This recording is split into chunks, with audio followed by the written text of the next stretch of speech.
আমার এখানে স্ক্রিনে আপনারা এখন ডিএসসি এক্স ইন্ডেক্সের ওয়ান ডে চার্ট দেখতে পাচ্ছেন। এই ওয়ান ডে চার্টে গত ২৯শে মে ২০২৫ ৪,৫88 এই লেভেল থেকে ডিএসসি এক্স একটা আপ মুভ দেয়।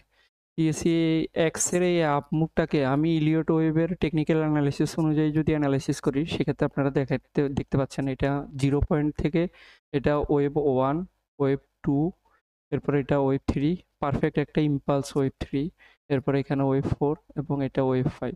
আমি এইভাবে এইটাকে একটা ইম্পালস ওয়েভ হিসেবে কাউন্ট করতেছি আপাতত। তো এখানে একটা পারফেক্টলি একটা ইম্পালস ওয়েভ এখানে ডিএসিএক্স কমপ্লিট করছে এবং এই ইম্পালসটা কমপ্লিট করার পরে আমরা দেখতে পাচ্ছি ডিএসিএক্স ইতিমধ্যে আবার একটা কারেকশনও শুরু করছে। সেটা গত অগাস্টের 4 তারিখ থেকে কারেকশনটা শুরু হয়।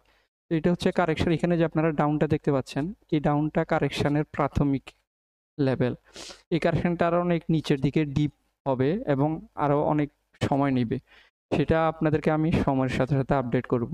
এখন আমরা ডিএসিএক্স ইন্ডেক্সের একদিনের চার্ট থেকে 15 মিনিটের চার্টে চলে যাচ্ছি। যেহেতু আমরা এইখন যে কারেকশনটা মুভ করতেছে, এই কারেকশনটা মুভটাকে আর একটু ডিটেলস জানার জন্য চলুন আমরা 15 মিনিটের চার্টে চলে যাই।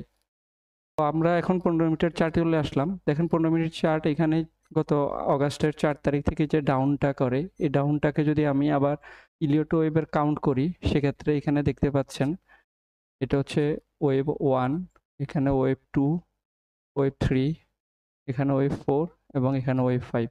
এই 5টা ডাউন লেগের মাধ্যমে এখানে কারেক্টিভ ইম্পালসের ওয়েভ এ কমপ্লিট হয়েছে। এখন আমরা এখানে ওয়েভ এটা কমপ্লিট হওয়ার পরে ওয়েভ বিতে ডিএসিএক্স উপরের দিকে আবার মুভ করতেছে। সেক্ষেত্রে এখানে যে উপরের মুভটা, সেখানে আপনারা 3টা রেসিস্ট্যান্স লেভেল আমি ড্র করার চেষ্টা করলাম। আপনারা দেখতে পাচ্ছেন একটা হচ্ছে ৫,৪০৩, একটা ৫,৪৩৩, আরেকটা হচ্ছে ৫,৪৬৩। ডিএসিএক্স আগামী দিনে এই জায়গাটা ওয়েভ বিটা কমপ্লিট করবে এই 3টা লেভেলের যে কোনো একটা লেভেল পর্যন্ত। এবং এখানে যে আপনি ওয়েভটা দেখতে পাচ্ছেন ওয়েভ বি, এটা এত শার্পলি হবে না, এটা একটু সময় নিয়ে হবে। অনেকগুলো আপস অ্যান্ড ডাউনস এর মাধ্যমে এখানে ওয়েভ বিটা কমপ্লিট করবে। আমি আমার পরবর্তী ভিডিওগুলোতে আপনাদেরকে ওয়েভ বির যে স্ট্রাকচারটা সেটা আরো ডিটেলস বলবো।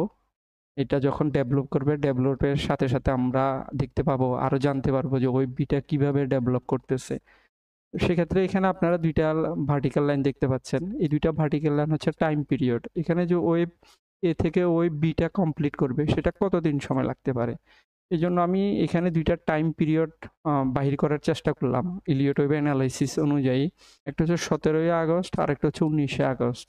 এই 17 এবং 19 আগস্ট এই সময়ের ভিতরে আশা করা যায় ডিএসইএক্স ওয়েভ বি তার যে আপ মুভ এই কারেকশনটা কমপ্লিট করবে। তারপরে সে আবার এখানে ডাউনের দিকে মুভ করবে।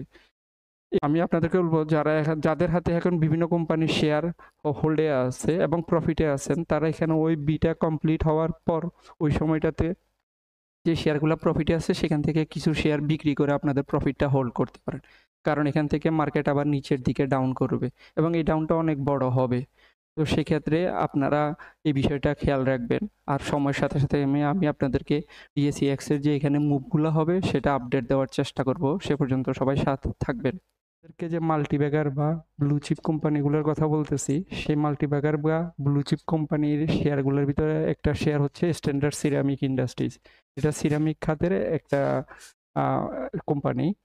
তো এখানে আপনারা দেখতে পাচ্ছেন স্ট্যান্ডার্ড সিরামিক ৫৬ টাকা ৩০ পয়সা। এই লেভেলটা না ডাউন হওয়ার পরে এখানে একটা সাপোর্ট তৈরি করছে এবং এই সাপোর্টটা খুবই স্ট্রং সাপোর্ট। এই যে সাপোর্ট এবং এই সাপোর্টটা থেকে স্ট্যান্ডার্ড সিরামিক দেখা যাচ্ছে যে খুব স্ট্রংলি উপরের দিকে মুভ করতেছে বা রিভার্সাল নিয়েছে। তো সেক্ষেত্রে বর্তমানে স্ট্যান্ডার্ড সিরামিক ৯৭.৬ এই লেভেলটা পর্যন্ত হোল্ড করতেছে এবং এখানে আপনারা দেখতে পাচ্ছেন এটা একটা সাপ্তাহিক চার্ট এবং এই ক্যান্ডেলটা সাপ্তাহিক ক্যান্ডেল। সাপ্তাহিক ক্যান্ডেলটা খুবই স্ট্রং একটা বুলিশ ক্যান্ডেল আমরা দেখতে পাচ্ছি এবং এখানে আমরা একটা গ্যাপ দেখতে পাচ্ছি। এই ধরনের গ্যাপগুলা মার্কেটের উপরের দিকে স্ট্রংলি উপরের দিকে যাওয়ার একটা সিগন্যাল দেয় এবং এখানে আপনারা দেখতে পাচ্ছেন আমি 2টা রেসিস্ট্যান্স লেভেল ড্র করছি। এই রেসিস্ট্যান্স লেভেলগুলো হচ্ছে একটা ১৪৯ টাকা আর একটা ২৪৮ টাকা। স্ট্যান্ডার্ড সিরামিক আশা করা যায় আগামী দিনে এই ২ টা লেভেলের যেকোনো একটা লেভেল পর্যন্ত উপরের দিকে মুভ করবে। সেক্ষেত্রে আমি একটা টাইম পিরিয়ড আপনাদেরকে দেওয়ার চেষ্টা করতেছি। সেটা হচ্ছে ২০২৬ সালের মার্চ। এর আগেই আশা করা যায় স্ট্যান্ডার্ড সিরামিক ২৪৮ বা ১৪৯ এই ২ টা লেভেল পর্যন্ত উপরের দিকে মুভ করবে। তবে যাদের কাছে স্ট্যান্ডার্ড সিরামিক এখানে নিচের দিকে ৳৫৬ বা এর আশেপাশে বাই করা আছে, তারা এখানে আ কিছু ছাড়তে পারেন। এখান থেকে প্রাইসটা আবার একটা নিচের দিকে কারেকশন করবে। এখন সেই কারেকশনটা কতটুকু হতে পারে সেটা স্ট্যান্ডার্ড সিরামিকের এখানে যখন রিভার্সাল সিগন্যাল আসবে ক্যান্ডেলের তখন আমরা বুঝতে পারবো। আপাতত যেই স্ট্রাকচারটা দেখতে পাচ্ছি এই স্ট্রাকচারে আরো উপরের দিকে যাওয়ার এই সিগন্যাল দিতেছে। দীর্ঘমেয়াদে স্ট্যান্ডার্ড সিরামিক অনেক হাইতে যাবে সেটা আপনাদেরকে সময়ের সাথে সাথে আমি আপডেট করার চেষ্টা করব। আপাতত আপনাদেরকে আমি একটা শুরুর দিকে যে বটম, এই বটমে আপনাদেরকে আমি স্ট্যান্ডার্ড সিরামিকের সিগন্যালটা দিচ্ছি।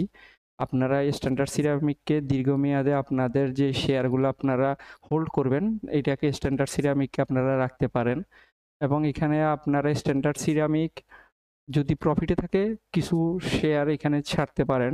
কারণ এখানে একটা ছোটখাটো কারেকশন হবে। এরপর আবার উপরে যাবে। তো এটা হচ্ছে আমার ব্লু চিপ কোম্পানির শেয়ারের একটা স্টক আপনাদেরকে দিলাম কোম্পানির। আপনারা আমার সাথে থাকলে আরো এভাবে নতুন ব্লু চিপ কোম্পানিগুলো আপনারা আমার এনালাইসিস পেয়ে যাবেন।